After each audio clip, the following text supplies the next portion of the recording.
ঢোল বাদ্যের তালে আর রঙিন মোটিফের বর্ণিল আয়োজনে ঢাকা বিশ্ববিদ্যালয়ের চারুকলায় হয়ে গেল বৈশাখী শোভাযাত্রা। জাতীয় সঙ্গীত পরিবেশনের মধ্য দিয়ে শুরু হওয়া শোভাযাত্রায় অংশ নেয় শিক্ষার্থী, শিক্ষক সহ নানা শ্রেণী পেশার মানুষ। ভোরের আলো ফুটতেই ঢাকাবাসীর ঢল গিয়ে পড়ে চারুকলার সামনে। অশুভকে বিদায় জানিয়ে নতুনের আহ্বানে সকাল ৯টায় শুরু হয় বৈশাখী শোভাযাত্রা। সরকারিভাবে নাম পরিবর্তন হলেও শোভাযাত্রায় মানুষের আবেগ আর স্বতঃস্ফূর্ততায় কোনো কমতি ছিল না।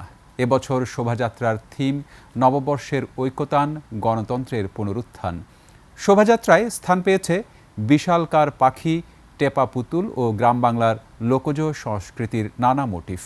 বাঁশ ও কাগজের তৈরি এই শিল্পকর্মগুলোতে ফুটিয়ে তোলা হয় সম্প্রীতি ও ঐতিহ্যের বার্তা।